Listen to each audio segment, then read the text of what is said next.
A direct and blatant attack on our country.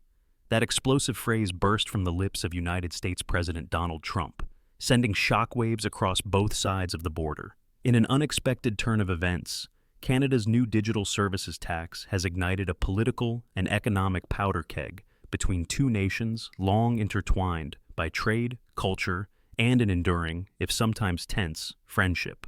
What exactly is going on here, and why has it driven a wedge between these North American neighbors?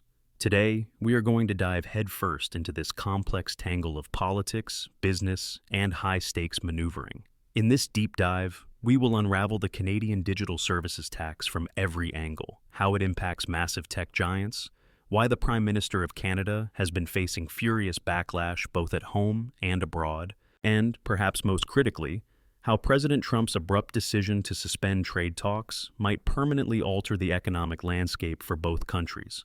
Strap in, because this story has it all: conflict, big money, and the looming specter of retaliatory tariffs that threaten to shake up industries far beyond just the tech world.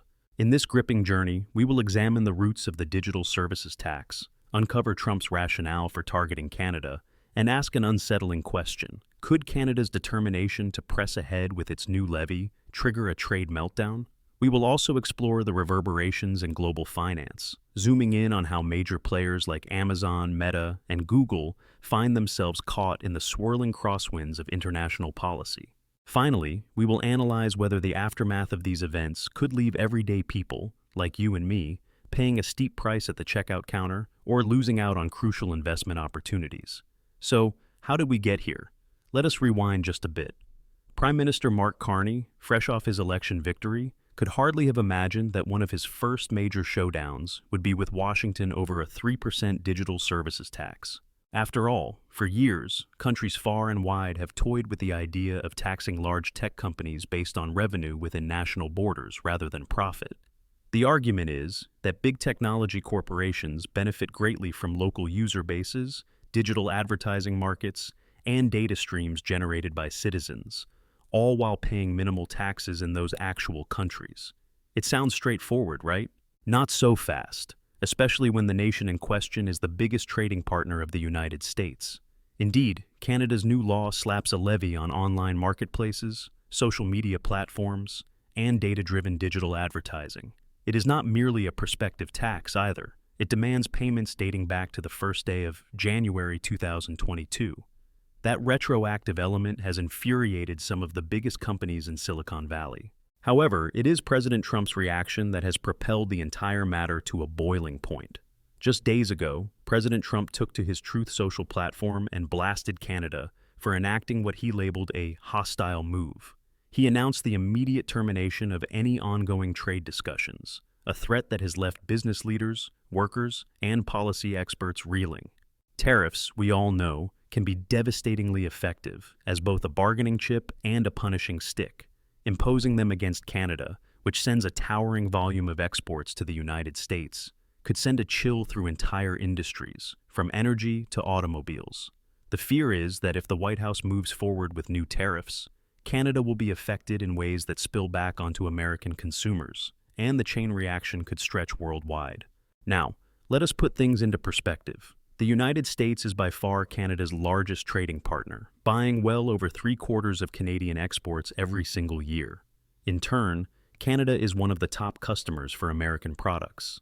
These two economies are deeply enmeshed, so any rupture between them is far more than a simple spat. Think about it. Each day, thousands of trucks line up at border checkpoints, carrying essential components for the automobile sector, metals critical to construction, agricultural goods, and so much more. If those trucks are suddenly slapped with new tariffs or bogged down in red tape, the consequences will reverberate across everything from groceries to the price of new cars. Of course, we have been here before. During President Trump's first term, he famously clashed with then Prime Minister Justin Trudeau over steel, aluminum, and dairy products. Global media watched as the two leaders exchanged sharp remarks, culminating in Trump at one point calling Trudeau dishonest and weak. Tensions back then simmered, but eventually cooled off, in part thanks to negotiations that gave rise to new trade frameworks. Then Justin Trudeau left office, and Mark Carney took over. Hopes were high that calmer heads would prevail moving forward. Yet, it has not taken long for trade friction to roar right back onto the main stage. Now, call to action number 1. If you find these unexpected twists and turns in the Canada-United States relationship as fascinating as we do, take a moment to show your support. It helps us bring you ever more in-depth breakdowns of the hottest trade and economic controversies around the globe. So, is there a chance that President Trump's tough stance is merely a negotiating tactic? Possibly. He has a long-standing history of using tariffs as leverage to push trading partners toward deals more favorable to Washington. But remarks from White House officials suggest a real determination to see Canada abandon its digital services tax. Even the day it was officially announced, certain members of the United States Congress sent urgent letters to the president, imploring him to take immediate action. They claimed that if Ottawa was allowed to impose such a levy on American tech giants, it would open the floodgates for other nations to do the same. Conversely, many Canadians argue the measure is fair and overdue, especially for massive corporations long accused of shifting profits away from the countries where their users reside. Prime Minister Carney has so far responded with restraint, noting that Canada's policy is simply a sovereign decision to ensure large digital companies pay their fair share. According to some close to the administration in Ottawa, the Carney government even signaled that it would be open to discussing adjustments, so long as the two countries remained at the bargaining table. But with President Trump abruptly shutting that door and hinting at new duties on Canadian exports, the conversation's tone has shifted from collegial to confrontational. What does this conflict mean for everyday folks in both nations? Start with the cost of countless goods that flow across the border daily. When tariffs pop up, companies often compensate for the extra cost by raising prices, potentially hitting Canadians and Americans alike. On the Canadian side, if the United States slaps hefty tariffs on industrial or consumer products, it might become costlier for Canadian businesses to sell into their biggest market. That can translate to less revenue, more layoffs, or a slump in investment, all of which eventually trickle down to ordinary families. Americans might feel the pinch in their wallets if the goods they import from Canada suddenly become more expensive. We are talking about everything from produce to raw materials, crucial to making finished products stateside. From the vantage point of big tech, this fiasco is a glaring reminder of how quickly the ground can shift on major revenue streams. Amazon, Meta, and Google have all, in one way or another, faced evolving regulatory environments across Europe and parts of Asia. Now, with Canada stepping into the fray, the question arises: will other nations follow Canada's example if they see that even the longtime best friend of the United States can implement such a tax? Or will the retaliation from Washington serve as a warning to smaller countries that might have toyed with the same idea, scaring them away from launching their own digital taxes? Interestingly, Canada's digital services tax is not so different from levies introduced in places like France, the United Kingdom, and India. The difference, of course, is the extra significance of the Canada-United States relationship, which has been fortified over centuries. Yet, Canada has insisted it waited until the last possible moment to enact the measure, hoping for progress on the Organization for Economic Cooperation and Development's global negotiations to address how digital companies should be taxed. When those talks stalled, Ottawa proceeded on its own. Indeed, many financial analysts see the Canadian move as part of a global shift toward forcing multinational corporations to pay taxes in the countries where they reap revenue from local users, rather than funneling profits through low-tax jurisdictions. A prime reason the digital tax is so controversial is its retroactive timeline, demanding revenue from the beginning of 2022 onward. This backdated approach has triggered outcry from the biggest tech players. In Washington's view, requiring big American companies to cough up payments for previous years crosses a line. From the Canadian perspective, it is simply an acknowledgement that these corporations have been generating sizable revenues in Canada all along and should not get off the hook for the period that the broader rulemaking was under discussion. On top of that, the conflict has spilled over into the political arena, intensifying rhetorical attacks and fueling a sense that the nations are racing toward a trade crisis. In his fiery social media post, President Trump also repeated prior complaints about Canadian dairy protections, accusing Ottawa of putting up walls of tariffs against American farmers. The president vowed to announce new import taxes on Canada within a matter of days. This tough talk is not unfamiliar from a leader who has made trade negotiation by threat one of his hallmarks. Meanwhile, Prime Minister Carney is navigating a minefield at home. Some Canadian businesses that rely heavily on American markets are terrified of Washington's next move. The potential for tit-for-tat escalation is huge. If the United States hits Canada with tariffs on, say, automobiles, a massive segment of the Canadian economy could be in jeopardy.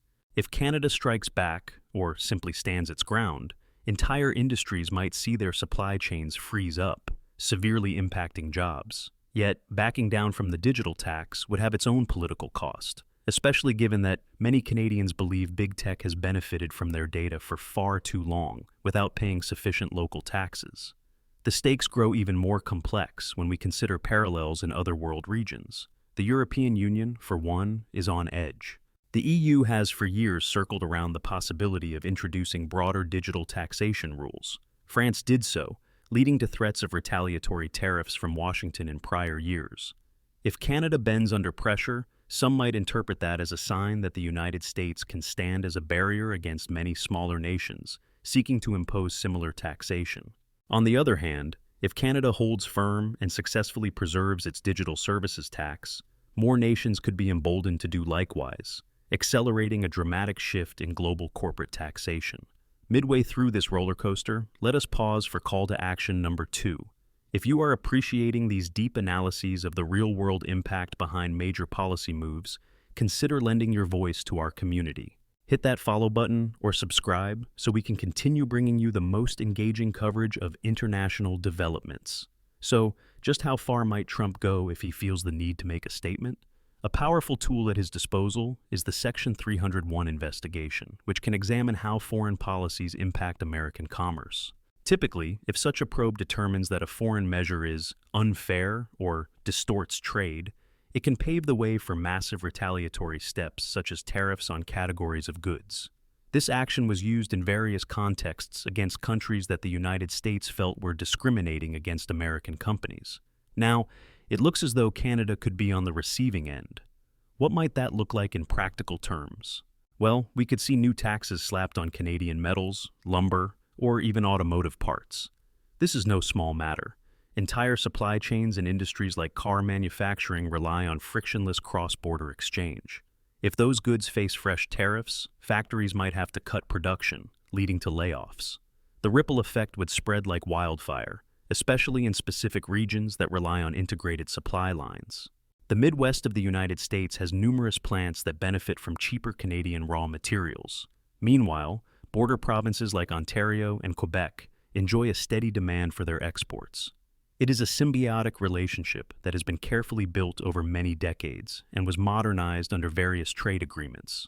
Observers note that President Trump's references to Canada's dairy industry have actually resurfaced an older tension.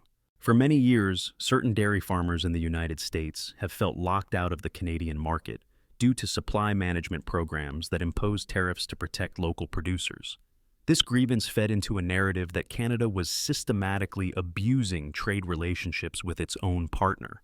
Now, with the digital tax as the spark, the White House has seized an opportunity to open up old wounds, raising the temperature on an already scorching disagreement. Interestingly, Mark Carney, who served as governor of both the Bank of Canada and the Bank of England before entering politics, brought with him a reputation as a measured economic thinker. He is seen by some as precisely the sort of leader who might be able to navigate fractious negotiations with clarity and reason.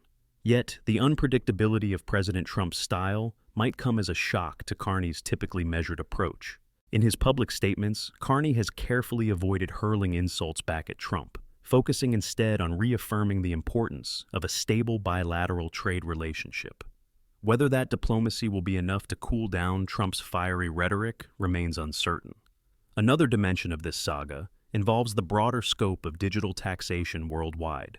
Before Canada's new levy took effect, American officials had already sparred with countries like France, Spain, and Italy over similar taxes. The United States government argued that such measures unlawfully targeted American tech companies, while officials in Europe insisted the laws applied across all larger digital platforms. It is worth noting that India mandates a so-called equalization levy on foreign e-commerce operators. Many of these disputes were being negotiated under the umbrella of the Organization for Economic Cooperation and Development, with the hope of hammering out a single global framework. Canada itself held off implementing anything permanent, anticipating an OECD deal. But when the timeline for those negotiations dragged, Ottawa decided it could not wait any longer. Once the dust settles on whether the tax stands or not, we might see an even more significant realignment in how multinational giants allocate their resources globally. Some tech companies might begin relocating operations or splitting their businesses across various jurisdictions. Others could pass additional costs onto Canadian users or advertisers, thereby fueling frustration at the consumer level. The question that remains is whether Canada can, or will, stick to its guns if the looming threat of American tariffs arrives in full force. Parallel dialogues are also ongoing elsewhere. The European Commission, for instance, has signaled it is prepared to consider continent-wide digital taxation if a global consensus fails. This has raised the possibility of Trump repeating his bellicose stance, but on a European scale. Take, for instance, the potential for extra duties on major European exports like automobiles or steel, something the president mentioned in prior usage of the trade negotiation stick. Back on North American soil, there is the matter of the new tariffs rumored to be introduced by the White House in a matter of days if Canada refuses to budge. Such an event could be reminiscent of the prior introduction, back in Trump's first term, of broad steel and aluminum tariffs, which hammered certain Canadian producers and triggered a round of retaliatory levies on American goods, including agricultural products like maple syrup, whiskey, and more. During those earlier standoffs, consumers across both countries ended up footing at least part of the bill. Many Canadians are now waiting with bated breath to see if the Carney government will inch toward compromise. Meanwhile, certain American political figures have publicly praised Trump for his bold and decisive action, insisting that Canada's retroactive demands on American tech firms set a dangerous precedent that threatens U.S. businesses. Still, others in Washington have quietly expressed unease, worrying that a major rupture in the historically close relationship between the two neighbors may do more harm than good over the long term. One might ask, is all of this just an opening gambit? Could the two sides thrash out a solution that modifies or delays Canada's digital services tax? It is entirely possible. Some trade experts suspect that President Trump's abrupt move might be designed to force Canada into a corner, and that over the coming weeks, behind-the-scenes discussions could yield a face-saving deal for both sides. The Carney government could propose phased implementation or partial exemptions for certain services, if in return the White House drops the tariff weapon. At the heart of the matter, you have a philosophical standoff. Canadians argue that digital revenue must be taxed fairly, given that local people and local infrastructure help generate those profits. The Trump administration, on the other hand, sees the measure as a disproportionate burden on American companies, equating it to an act of targeting that demands countermeasures. The tension is exacerbated by the fact that these large digital platforms now touch nearly every corner of modern life, making the conversation about more than just dollars and cents. It is about data, consumer privacy, and the carefully constructed economic architecture between two neighboring allies. As we near the end of this whirlwind exploration, it is clear that the lurking trade storm may have consequences extending far beyond tech companies alone.